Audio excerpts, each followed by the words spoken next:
Good evening बच्चों, आप लोग कैसे हो? I hope you will be fine. तो अब हम एक काम करते हैं। यहाँ पे आपने पढ़ लिया electrode potential, cell potential, standard cell potential, standard electrode potential पढ़ लिया।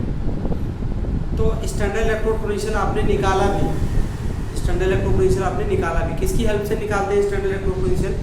स्टैंडर्ड हाइड्रोजन इलेक्ट्रोड के रिस्पेक्ट में निकालते हैं। किसके टर्म में निकालते हैं? अब जब इलेक्ट्रोड पोटेंशियल सारे निकल गए, इलेक्ट्रोड पोटेंशियल सारे क्या हो गए जब निकल गए, तो उनको एक ऑर्डर में लिख दो। किसमें लिख दो? एक ऑर्डर में, चाहे इंक्रीजिंग ऑर्डर में लिख दो चाहे डिक्रीजिंग ऑर्डर में। तो एक सीरीज बन जाएगी। क्या बन जाएगी? एक सीरीज। उसी को क्या बोलेंगे? Electrochemical series. तो आज हम जो टॉपिक पढ़ने वाले हैं वेरी इंपॉर्टेंट है। जरूर क्वेश्चन आता है आपका नीट में, जेई में और बोर्ड में जरूर आता है, तो ध्यान से समझिएगा। इलेक्ट्रोकेमिकल सीरीज, एक एक पॉइंट जो मैं बोलूंगा उसको लिखना भी और समझना भी। इलेक्ट्रोकेमिकल सीरीज, पहली बात तो इसकी डेफिनेशन बोर्ड एग्जाम में आती है। तो when electrode potential either arrange in increasing order, when electrode potential standard reduction potential भी बोल सकते हो, when standard reduction potential either arrange in increasing order और in decreasing order, a series is obtained। एक सीरीज बनती है, that is known as electrochemical series। फिर से सुनिए, when standard reduction potential of electrode either arrange in increasing order or in decreasing order, a series is obtained is known as electrochemical series। तो आप video pause करके definition को लिख लें, definition important exam में आती है। अच्छा, अब मैं आपको बता दूं, एसआरपी में बार-बार बोलूंगा तो इसका मतलब आपको समझ आना चाहिए। एसआरपी का मतलब क्या हो गया? S stand for standard, R stand for reduction और P stand for potential, standard reduction potential. ठीक है ना? तो फर्स्ट पॉइंट लिखिएगा आप, क्योंकि हमारे लिए बहुत बड़ा होगा। आप बल्कि पॉज करके इसको लिख लेना वीडियो को। The metal having low SRP value, the metal having low SRP value is powerful reducing agent and stronger oxidizing agent। फिर से रिपीट करता हूँ, इसका मतलब हिंदी में बता देता हूँ और रिपीट भी कर देता हूँ। पहले रिपीट कर देता हूँ फिर हिंदी में बताऊँगा। The metal having low SRP value is powerful reducing agent and weaker oxidizing agent। जो मेटल जिसका एसआरपी वैल्यू लो होती है वो पावरफुल रिड्यूसिंग एजेंट होता है और वीकर ऑक्सीडाइजिंग एजेंट होता है। ठीक है? क्लियर हुआ कि नहीं क्लियर हुआ? ठीक है, क्लियर हो गया ना? ये ध्यान रखिए। अब इस पर क्वेश्चन देते हैं। मैंने कहा arrange the following metal, question कराते हैं आपको। अरेंज द फॉलोइंग मेटल, लिखिएगा साथ साथ question. Arrange the following metal in increasing order of reducing power. Arrange the following metal in increasing order of reducing power. कौन कौन से मेटल है? के पॉजिटिव के का रिडक्शन पोटेंशियल है बेटा -2.93 volt. Second, Zn2 positive Zn -0.76 volt. Cu2 positive Cu plus 0.34 volt. Plus क्या होगा? 0.34 वोल्ट। ठीक है? और भी लेते हैं कुछ metal. Magnesium Mg2 positive Mg -2.37 volt. और लेते हैं बेटा mercury Hg2 positive Hg plus 0.79 volt. तो हमने क्या कहा था क्वेश्चन में, क्या करना, इनको अरेंज करना है किसके ऑर्डर में, increasing order of reducing power. तो हमने ये बताया है कि the metal having low SRP value, the metal having low SRP value will be powerful reducing agent. अगर आपको इंक्रीजिंग ऑर्डर में रखना है तो सबसे पहले कम रिड्यूसिंग पावर वाले मेटल क्या होंगे, रखे जाएंगे। सबसे पहले कम रिड्यूसिंग पावर वाले मेटल क्या हो जाएंगे, रखे जाएंगे। तो ये बताइए, देखिए इस पोटेशियम का सबसे ज्यादा नेगेटिव है ना, सबसे ज्यादा नेगेटिव है, तो पोटेशियम क्या होगा, सबसे पावरफुल रिड्यूसिंग एजेंट होगा। और यहाँ पे मरकरी का देखो सबसे ज्यादा पॉजिटिव है, तो ये क्या होगा, वीकर रिड्यूसिंग एजेंट होगा। तो मरकरी क्या होगा, वीकर रिड्यूसिंग एजेंट। मरकरी से कम किसका है पोटेंशियल, कॉपर का, तो कॉपर हो जाएगा। कॉपर से कम किसका है, जिंक का। जिंक से कम किसका है, मैग्नीशियम का। मैग्नीशियम से कम किसका है, पोटेशियम का। वेरी इंपॉर्टेंट क्वेश्चन, नीट और जेईई में भी आता है और बोर्ड में भी आता है। तो these are answer of the above question, this is the answer of above question. Here the metals are arrange in the increasing order of its reducing power. Metal जो होते हैं increasing order of reducing power में क्या हो गए, रखे जाते हैं, समझिएगा। तो ये हो गया, तो पहला पॉइंट क्लियर हो गया, the metal having low SRP value is powerful reducing agent and weaker oxidizing agent. And weaker क्या होगा, ऑक्सीडाइजिंग एजेंट। एंड वीकर क्या होगा, ऑक्सीडाइजिंग एजेंट। सेकंड पॉइंट लिखो बेटा इलेक्ट्रोकेमिकल सीरीज का second point, the metal having low SRP value is more reactive then metal having high SRP value. फिर से बोलता हूं, the metal having low SRP value is more reactive then metal having high SRP value. वो metal क्या होते हैं जिनकी SRP value लो होती है, वो हाई एसआरपी वैल्यू वाले मेटल से क्या होते हैं, ज़्यादा रिएक्टिव होते हैं। तो जब भी रिएक्टिविटी में अरेंज करना हुआ तो उनकी एसआरपी वैल्यू चेक करो। एसआरपी वैल्यू का मतलब क्या होगा, स्टैंडर्ड रिडक्शन पोटेंशियल, ठीक है ना। तो दूसरा पॉइंट आप मेरे वीडियो को पॉज करके लिख लेना कॉपी पे, वेरी इंपॉर्टेंट है, तब आपको याद रहेगा।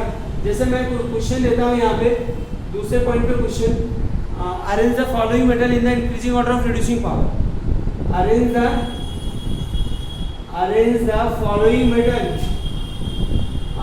following metal in the increasing order of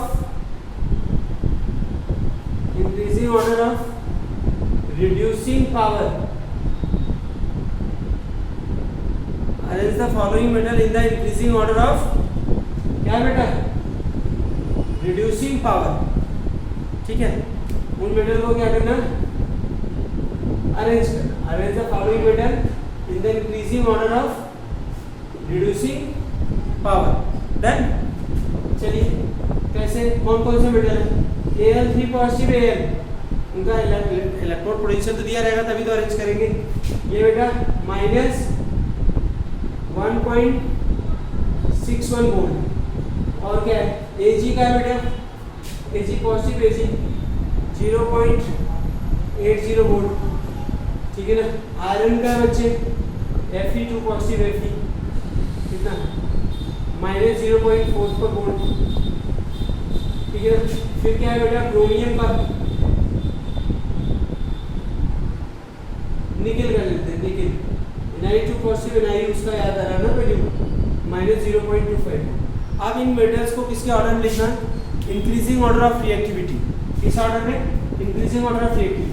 मैंने बताया जिस मेटल का रिडक्शन पोटेंशियल क्या होगा, लेस होगा, मोर नेगेटिव होगा, वो क्या होगा, ठीक है ना, पावरफुल रिड्यूसिंग एजेंट होगा। सबसे ज़्यादा नेगेटिव इसमें किसमें, देखो एल्युमिनियम का -1.61, फिर उससे कम किसका है, आयरन का, उससे कम किसका है, और सबसे ज़्यादा पॉजिटिव किसका है, Ag का।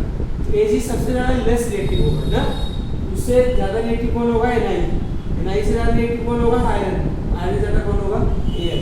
तो ये सैंपल क्वेश्चन मैंने दिया है, ऐसे क्वेश्चन आते हैं तो आपको अरेंज करना होगा। फिर उसके बाद थर्ड पॉइंट है, ठीक है ना। थर्ड पॉइंट में क्या होगा, the metal having low SRP value, the metal having low SRP value, SRP मतलब standard reduction potential, displace metal having high SRP value from their solution. इसका मतलब जिस मेटल का लो एसआरपी वैल्यू होगा वो हाई एसआरपी वैल्यू वाले metals को उसके सोल्यूशन से क्या कर देता है, डिस्प्लेस कर देगा। क्या कर देगा, डिस्प्लेस कर देगा। ऐसा क्यों? क्योंकि जिसकी एसआरपी वैल्यू लो है, ठीक है ना, वो ज़्यादा रिएक्टिव होगा किससे, जिसकी एसआरपी वैल्यू क्या है, ज़्यादा है। समझ आए? जैसे मैं आपको बताऊं एल्युमिनियम और एजी में कौन ज़्यादा रिएक्टिव होगा, एल्युमिनियम। तो एल्युमिनियम जो होगा वो एजी को उसके सोल्यूशन से क्या कर देगा, डिस्प्लेस कर देगा। जैसे मैं आपको यहाँ पे दूँ Al प्लस क्या है, AgNO3 सोल्यूशन है। क्या है बेटा, AgNO3 सोल्यूशन है। तो here Al is more reactive than aluminium, तो that's why Al will replace the silver from the silver nitrate solution. तो ये क्या होगा, AlNO3 का होल थ्राइस प्लस 3Ag, ठीक है ना। तो एक क्वेश्चन बनता और इसके अलावा can copper sulphate solution stored in zinc container, can copper sulphate solution stored in zinc container, क्या copper sulphate solution zinc container में स्टोर कर सकते हैं? No. Why? Because zinc is more reactive than copper. तो zinc plus क्या होगा, CuSO4 gives क्या होगा, ZnSO4 प्लस क्या होगा, जिंक सल्फेट प्लस क्या होगा, तो जिंक क्या करेगा, कॉपर को डिस्प्लेस करता है उसके सोल्यूशन में। समझ आएगी बात? तो इसलिए हम कॉपर सल्फेट सोल्यूशन को उसके जिंक कंटेनर में स्टोर नहीं कर सकते। तीसरा पॉइंट समझ आया? नेक्स्ट, अब चौथा पॉइंट बेटा, तीसरा पॉइंट समझ आया ना? तो वीडियो पॉज करके आप सुन लेना और मेरे वीडियो को प्लीज़ सब्सक्राइब करें, शेयर करें, ठीक है ना, और पढ़िए। मैंने जो बच्चों के एक्चुअल नीड है ना, दरअसल देखो सारे बच्चे जेईई और नीट नहीं क्वालिफाई करना चाहते। मैं आपको बताऊँ, कुछ बच्चे सिस्टमेटिकली एनसीईआरटी पढ़ना चाहते हैं जिससे उनके बोर्ड में अच्छे स्कोर आए। अगर आप मेरे क्वेश्चंस को, मेरे वीडियो को देखते रहेंगे आप कंटिन्यूसली, जो कि पार्ट वाइज है, जो कि आपको प्लेलिस्ट में भी मिलेगा, आपको बहुत ही बेनिफिशियल है। फ्री ऑफ कॉस्ट घर बैठे आपको 20 मिनट आप डेली पढ़ेंगे, 1 घंटे की पढ़ाई हो जाए। आएगी नहीं बात सुनिए, ठीक है ना। और आपके मार्क्स 100% इतना गारंटी मैं लेता हूँ। आपके मार्क्स अगर आपने रोज़ रेगुलरिटी से पढ़ लिया, मेरे वीडियो को सुन लिया और उसको अपनी नोट्स बना लिए, और उसके बाद जब भी आपका मन करे अपना नोट्स खोल के पढ़ो, मैं ये नहीं कह रहा हूँ बार बार वीडियो देखो, ठीक है ना। नोट्स बना लिया और उसको पढ़ा आपने, तो आपको 95 प्लस मार्क्स स्कोर करना बहुत आसान होगा, ठीक है ना। तो यहाँ पे मैं आपको चौथा पॉइंट बता देता हूँ। जैसे हम कहते हैं कि the metal having low SRP value, generally negative SRP value, displace hydrogen from their solution या एसिड, वहाँ से हाइड्रोजन को क्या कर देगा, डिस्प्लेस कर देगा। जैसे मैं कहूँ Zn प्लस क्या है, H2SO4 है, तो जिंक क्या है, हाइड्रोजन से ज़्यादा रिएक्टिव है, तो क्या करेगा बेटा, डिस्प्लेस करेगा। ZnSO4 प्लस क्या होगा, हाइड्रोजन गैस लिबरेट होगी। कौन सी गैस लिबरेट होगी, हाइड्रोजन गैस लिबरेट होगी, ठीक है ना। नेक्स्ट पॉइंट, उसके बाद है फिफ्थ पॉइंट बेटा, the metal having low SRP value, the metal having low SRP value corrode faster than metal having high SRP value. मेरे कहने का मतलब जिस मेटल का एसआरपी वैल्यू लो है, कम है, उसका कोरोजन क्या होगा, फास्टर होगा, देन मेटल हैविंग क्या होगा, हाई एसआरपी वैल्यू। उसका कोरोजन क्या होगा, फास्टर होगा, देन मेटल हैविंग क्या होगा, हाई एसआरपी वैल्यू। बोलिए, समझ आया? The metal having low SRP value corrode faster than metal having high SRP value, ठीक है ना। क्लियर हुआ, ठीक है ना। जैसे जिंक है और आयरन है, दोनों में से कौन कोरोड होगा फास्टर? देखिए जिंक का आपको थोड़ा सा मेमोराइज करना पड़ेगा। तो इसका जिंक का जो इलेक्ट्रो पोटेंशियल है, रिडक्शन पोटेंशियल है, वो कितना है, -0.76 वोल्ट होता है। और मैंने कहा कि आयरन Fe2 पॉजिटिव है, इसका रिडक्शन पोटेंशियल है बेटा -0.44 वोल्ट होता है। तो जिसका रिडक्शन पोटेंशियल लो होगा उसका कोरोजन फास्टर होगा। मतलब जिंक और आयरन में अगर कोरोजन की बात करें, इसका फास्टर होगा आपका, ठीक है ना, जिंक का कोरोजन फास्टर, समझ आए? तो नेक्स्ट बेटा 6 पॉइंट क्या है, the non metal having high SRP value, the non metal having high SRP value is powerful oxidizing agent and weaker reducing agent. उल्टा हो गया, देखिए जब मेटल का क्या होता है SRP वैल्यू जितना लो होगा उतना पावरफुल रिड्यूसिंग एजेंट होगा, और नॉन मेटल क्या होता है जनरली ऑक्सीडाइजिंग नेचर होते हैं, तो सिंपल सी बात है, तो नॉन मेटल का SRP वैल्यू जितना ज़्यादा होगा उतना ही पावरफुल क्या होगा, ऑक्सीडाइजिंग एजेंट होगा और वीकर रिड्यूसिंग एजेंट होगा। समझ आएगी नहीं बात, ये पॉइंट याद रखना। आपको इस पॉइंट के बिहाफ पर पी ब्लॉक के क्वेश्चन आसानी से सॉल्व कर सकते हैं अगर ध्यान से सुनेंगे तो। अब उसके बाद मैं बात करता हूँ 7th पॉइंट। कौन सा पॉइंट है आपका 7th point, the metal having high SRP value, the metals having high SRP value discharge first at the cathode। जैसे बहुत सारे मेटल्स हैं लेकिन किसका रिडक्शन होगा, वहाँ कंपटीशन होने लगे, तो कौन से मेटल का रिडक्शन होगा जिसका SRP वैल्यू क्या होगा, जिसका SRP वैल्यू क्या होगा बच्चों, हाँ जिसका SRP वैल्यू क्या होगा हाई होगा, वो पहले डिस्चार्ज हो जाएगा, मतलब वो लेस रिएक्टिव है तो सेपरेट हो जाएगा, पहले सोल्यूशन से क्या हो जाएगा, पहले सेपरेट हो जाएगा। समझ आएगी नहीं बात। उसके बाद 8वां पॉइंट, तो सुना ध्यान से, the metal having high SRP value discharge first at the cathode, ठीक है ना। और द नॉन मेटल आयंस या ions the order of discharging at the anode, cathode पर तो मेटल डिस्चार्ज होते हैं, एनोड पे कौन होते हैं, एनायन डिस्चार्ज होते हैं, तो the order of the increasing order of discharging at anode, जो इंक्रीजिंग ऑर्डर है याद रखना, ये ऑर्डर आपको काफी हेल्पफुल होगा। Sulphate ion, hydroxide ion, then क्या है chloride ion, then bromide ion, then क्या है आयोडाइड आयन। ये ऑर्डर है, ये आपको काम करेगा कहाँ पर, जब आप प्रोडक्ट ऑफ इलेक्ट्रोलाइसिस पढ़ेंगे, तो अगर बहुत सारे एनायंस हैं एनोड पर जिनके क्या होने की प्रोबेबिलिटी है, ऑक्सीडेशन होने की प्रोबेबिलिटी है, किसका ऑक्सीडेशन होगा, तो इनमें से देख लेना यही ज़्यादातर होते हैं, तो वो पहले डिस्चार्ज हो जाएंगे।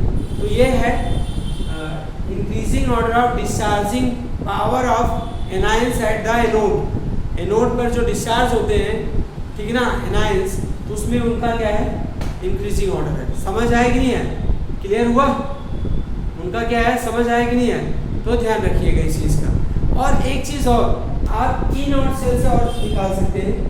ई नॉट सेल अगर किसी भी रिएक्शन के लिए ई नॉट सेल क्या है, पॉजिटिव है, तो रिएक्शन क्या होगी, फीजिबल होगी। आप इसको ना थोड़ा सा 11th भी जोड़ लो, डेल्टा जी इक्वल टू क्या, आगे हम पढ़ाएंगे भी, एनएफ इक्वल टू क्या होगा, ई नॉट सेल ना।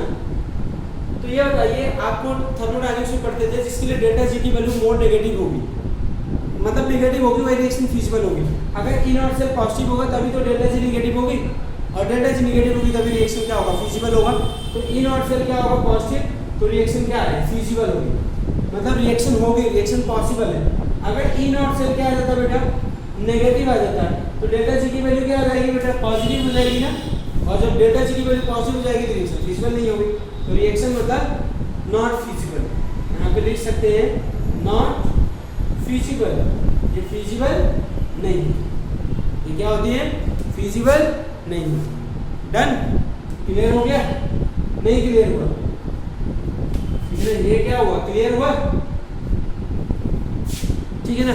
तो ये बेटा इलेक्ट्रोकेमिकल सीरीज था, तो इसको अच्छे से पढ़िए, इस पर क्वेश्चन जरूर आते हैं, और बार बार वीडियो को देखिए, इसका नोट्स जरूर बनाना, बहुत हेल्पफुल होगा, जो बोल रहा हूँ उसका नोट्स बनाना। और मैंने समझा दिया, अगर आपको नहीं आता तो आप कमेंट्स करिएगा, फिर से समझाएंगे। Thank you very much, please like करें, सब्सक्राइब करें, शेयर करें मेरे वीडियो को, थैंक यू।